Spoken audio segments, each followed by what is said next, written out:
Bismillahirrahmanirrahim. Assalamualaikum warahmatullahi wabarakatuh. Alhamdulillah hamdan tayyiban mubarakan fi mubarakan alaihi kama yuhibbu rabbuna wa yarda. Ashhadu an la ilaha illallah wahdahu la syarika lah wa ashhadu anna Muhammadan abduhu wa rasuluh.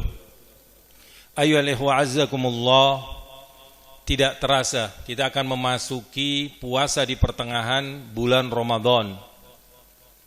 Tidak terasa kita telah kehilangan Ramadan sepertiga daripada bulan Ramadan itu sendiri. Maka ayyuhallahu azzakumullah, kewajiban kita untuk melakukan refleksi diri, melakukan muhasabah, melakukan evaluasi kepada diri kita masing-masing. Sampai mana amal-amal yang kita lakukan di bulan Ramadan? Berapa juz yang sudah kita baca di dalam Al-Quran ataupun di dalam bulan Ramadan, yaitu membaca Al-Quran. Begitu pula bagaimana kualitas puasa kita, kualitas sholat wajib kita, begitu pula kualitas daripada sholat tarawih kita. Dan amal-amal lain, apakah itu sedekah, membantu fakir miskin, memberi makan untuk iftar, yaitu berbuka puasa, dan yang lainnya. Maka ayyuhal ikhwa azzakumullah, perlu kita melakukan evaluasi untuk kita semakin meningkatkan kualitas, begitu pula kuantitas daripada amal-amal kita. Kemudian ayyuhal ikhwa azakumullah, kita mengevaluasi diri kita. Apakah kita masih terjerumus dalam maksiat? Apakah kita masih melakukan dosa-dosa besar di Ramadan ini? Apakah kita masih melakukan dosa-dosa yang lain? Maka ayyuhal ikhwa azakumullah, kita wajib muhasabah. Ayyuhal ikhwa azakumullah, di dalam tema tausiah yang singkat ini, kami akan membahas sebuah hal yang penting, yaitu sebagaimana sebagian hadis Rasul sallallahu alaihi wasallam yang mengatakan innamal a'malu binniyat wa innamal likulli imri'in ma nawa. Hanyalah amal-amal itu harus dengan niat. Tidaklah amal-amal itu teranggap kalau tidak ada niat, maka masing-masing orang akan tergantung dengan niatnya. Maka ayyuhal ikhwa azakumullah, di bulan Ramadan ini maka kita wajib mengetahui fikih ataupun ilmu tentang niat. Karena niat ini, banyak ulama yang mengatakan bahwasannya niat di dalam puasa Ramadan adalah rukun. Karena rukun, maka di sebagian hadis Rasul sallallahu alaihi wasallam mengatakan, "Malam yunawwis siyama la siyamalah," atau kama qala. Barang siapa yang tidak melakukan niat untuk puasa di bulan Ramadan, maka tidak ada puasa baginya, maka tidak teranggap puasa baginya. Maka ayyuhal ikhwa azakumullah, bagaimana para ulama melihat ini? Niat bisa dilakukan dalam dua keadaan. Sebagaimana penjelasan para ulama, bahwasannya mereka mengatakan niat yang pertama dilakukan di malam, di awal Ramadan, untuk kita melakukan niat 1 bulan penuh berpuasa di bulan Ramadan, dan ini sudah cukup. Yang kedua, bahwasanya kita melakukan niat setiap malam, yaitu sebelum fajar, sebelum waktu adzan subuh, kita melakukan niat. Maka di gambaran yang pertama tadi, bahwasanya kita melakukan niat di awal bulan Ramadan untuk 1 bulan penuh. Namun ketika di pertengahan misalnya ada seseorang yang sudah niat untuk 1 bulan penuh tadi, kemudian dia sakit dan dia tidak berpuasa, maka dia wajib ataupun harus memperbarui niatnya lagi. Adapun yang kedua, tiap malam kita berniat untuk melakukan puasa di bulan Ramadan. Dan ayyuhal ikhwa azakumullah, banyak ulama mengatakan bahwasannya tempat niat itu di qalbu, tempat niat itu di hati. Bahkan ketika seseorang bangun sahur sebelum subuh untuk makan kurma 3 biji, untuk minum seteguk air, untuk makan sesuatu dengan tujuan dia berpuasa kepada Allah Subhanahu wa taala, maka ayyuhal ikhwa azakumullah, ini juga termasuk niat. Karena dia bangun untuk itu, untuk beribadah kepada Allah Subhanahu wa taala, yaitu puasa di bulan Ramadan. Kenapa pentingnya niat ini ayyuhal ikhwa azzakumullah? Karena dengan niat ini akan dibedakan amal-amal wajib dan amal-amal sunnah. Boleh jadi masing-masing orang berpuasa, satu berpuasa untuk bulan Ramadan, yang satunya berpuasa untuk diet, untuk kesehatan. Dia inginnya hanya diet, dia inginnya hanya untuk kesehatan, maka ini akan terbedakan di sisi Allah Subhanahu wa taala. Begitu pula di hari-hari yang lain. Misalkan seseorang berpuasa untuk membayar hutang dia di bulan Ramadan, dan yang satunya berpuasa untuk puasa-puasa sunnah, maka ayyuhal ikhwa azakumullah, dengan niat ini akan terbedakan amal-amal yang ada di masing-masing orang. Kemudian di dalam ayat disebutkan, ya ayyuhalladzina amanu kutiba alaikumus siyamu kama kutiba alal ladzina min qablikum la'allakum tattaqun. Wahai orang-orang yang beriman, diwajibkan atas kalian berpuasa sebagaimana kaum-kaum terdahulu mereka melakukan puasa.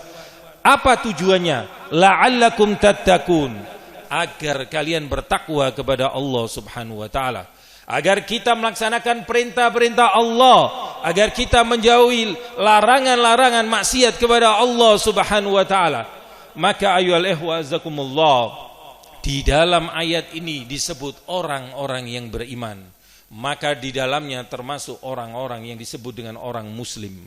Karena dalam ilmu agama ini telah dijelaskan para ulama, ketika ayat-ayat mukmin ataupun mukminun ada di dalam satu ayat sendirian ataupun di dalam hadis sendirian, maka Islam pun seorang muslim masuk di dalamnya. Namun ketika di dalam sebuah hadis itu ada kata muslim, ada kata mukmin, ada kata beriman, ada kata Islam, maka dibedakan di dalam syariat ini. Seperti di dalam hadis Jibril, akhbirni anil Islam, sampai ada akhbirni anil iman, berikan definisi aku, berikan informasi aku wahai Nabi Muhammad sallallahu alaihi wasallam tentang apa itu Islam, tentang apa itu iman. Maka ini akan dibedakan di dalam ilmu agama ini. Kemudian siapa saja yang diwajibkan berpuasa? Di dalam ayat ini telah jelas, yaitu orang-orang muslim.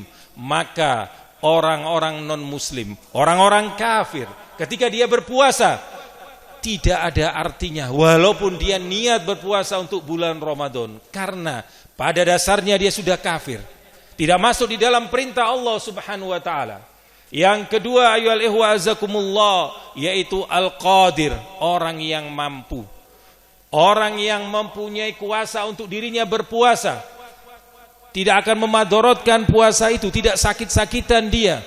Maka di sini ayyuhal ikhwa azakumullah, orang-orang yang lemah, orang-orang yang sangat tua dan berat dia berpuasa, ataupun orang yang masih muda namun dia ditakdirkan oleh Allah Subhanahu wa taala, dia diuji oleh Allah Subhanahu wa taala dengan sakit yang menahun, dengan sakit yang berat, dia tidak mampu berpuasa, ataupun para ibu yang hamil, ataupun para ibu yang menyusui dan dia berat berpuasa, ataupun yang lainnya, maka mereka tidak diwajibkan berpuasa di bulan Ramadan.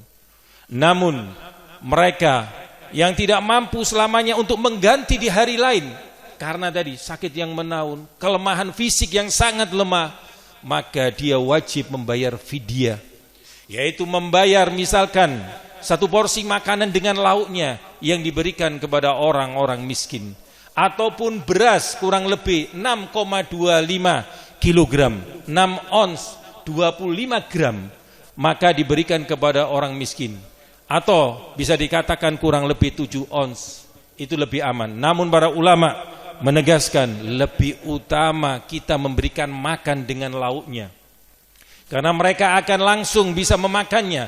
Boleh jadi kita beri beras namun tidak ada gas, tidak ada rice cooker, dia tidak bisa masak.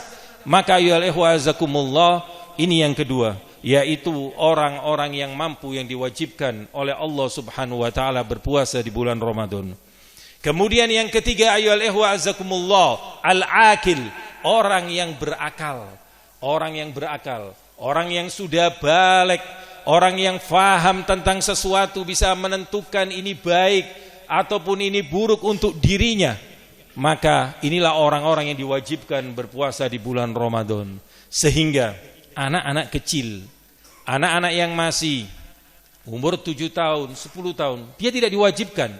Namun perlu kita latih, kita tarbiyah untuk mereka berpuasa. Dan ini dilakukan oleh salafus saleh.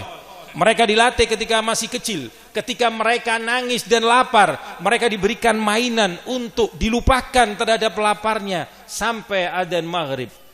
Begitu pula ayyuhal ikhwa azakumullah, orang-orang yang tidak diwajibkan berpuasa, karena disebutkan tadi akil adalah orang yang diuji oleh Allah Subhanahu wa taala karena dia mempunyai sifat pikun, yaitu pelupa walaupun dia tidak tua, apalagi dia sudah ditakdirkan oleh Allah umurnya sudah sekian dan dia ditakdirkan pikun, maka ini tidak diwajibkan di dalam syariat Islam ini berpuasa.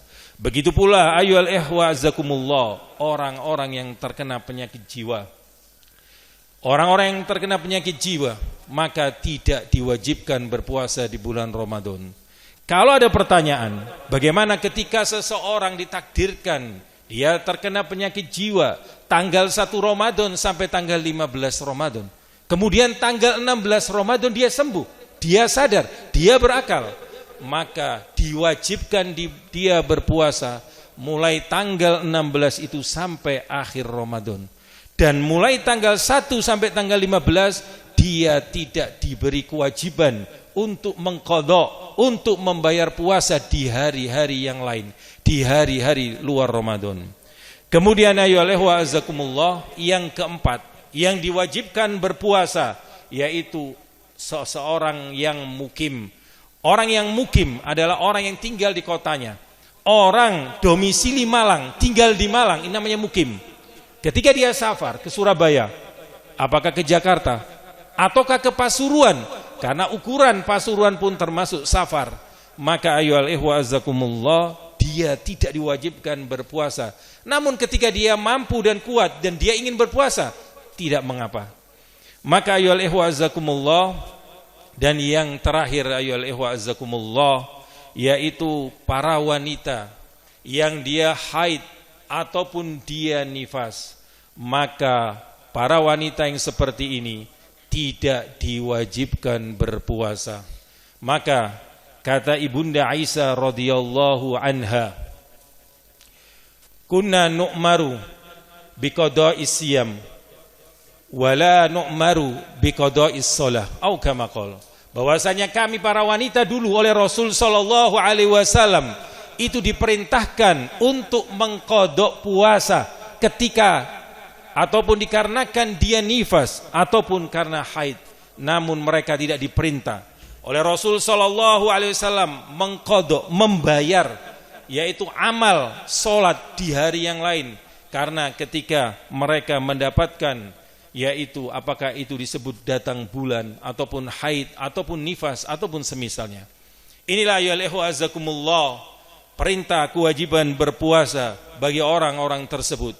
Maka orang-orang yang tidak ada udzur, tidak berpuasa di bulan Ramadan, maka ini termasuk dosa besar, termasuk maksiat kepada Allah Subhanahu wa taala. Pada hakikatnya puasa ini adalah ibadah yang mana kita menahan untuk makan dan minum, begitu pula jima, mulai adzan subuh sampai adzan maghrib dengan niat ibadah kepada Allah Subhanahu wa taala, dan kita menjauhi larangan-larangannya di dalamnya. Inilah inti daripada puasa. Sehingga ayyuhal ikhwa azakumullah, dengan puasa sendiri itu akan menambah kesehatan diri kita masing-masing. Karena kalau dilihat dari sisi ilmu kedokteran, maka mereka akan menjelaskan manfaatnya puasa. Maka berapa banyak orang kafir yang melakukan diet ini dan diet itu dengan program puasa, namun sayang tujuan mereka hanya untuk kesehatan, bukan ibadah kepada Allah Azza wa Jal. Ayyuhal ikhwa azakumullah, semoga yang sedikit ini bermanfaat bagi kita semua. Naktafi bihadzal qadar. Wassalamu alaikum warahmatullahi wabarakatuh.